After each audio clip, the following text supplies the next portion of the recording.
Sa araw na ito, bukod sa pamamahagi ng care packages, alam ng pamamahala ng Iglesia ni Cristo na malaking balakid ang kakapusan para makapagpagamot.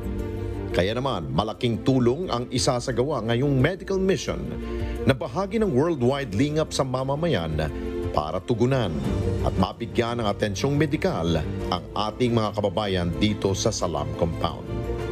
Marami ang nabigyan ng libreng check-up at mga gamot. Bumisita rin sa aktibidad na ito si Senador Robin Padilla na kilalang aktibo sa pagbibigay proteksyon sa kapakanan ng ating mga kababayang Muslim. Nagpapasalamat po ako sa Iglesia ni Cristo. Kasi alam niyo po ngayon, iisa na lang yung pagtulong ba? Basta nagbigay, yun na. Iba yung heart nandun.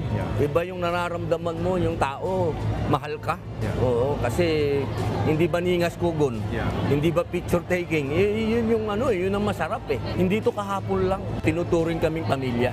Kaya nagpapasalamat po kami. Hindi nyo po kami nalilimutan. Yung ginagawa nyo pong lingap sa amin, totoo.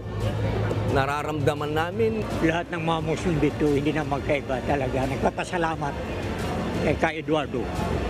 Hindi nagsawa. Almost 30 years na ang pagtulong dito sa Muslim Compound.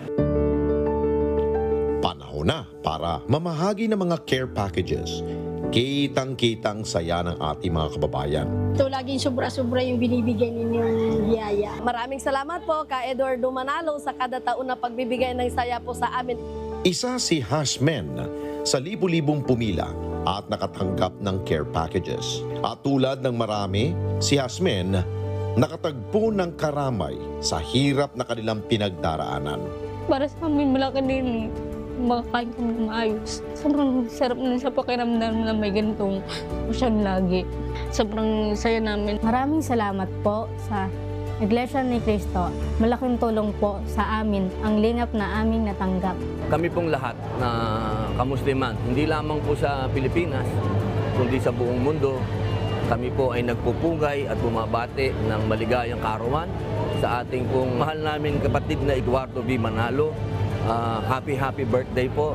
Alam niyo po, bihira po yung ganito.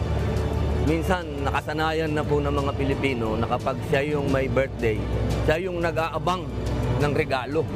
Pero kayo po iba eh. Kapag ka-birthday niyo po, kayo po ang nagbibigay. Ito po ay isang palatandaan talaga na ang Panginoon Diyos po ay nasa inyo. Nasa inyo pong puso, nasa inyong kaluluwa. Totoong hindi hadlang ang anumang sakuna, sakit, kalamidad o kahirapan para maipaabot po ang tulong sa mga higit na nangangailangan.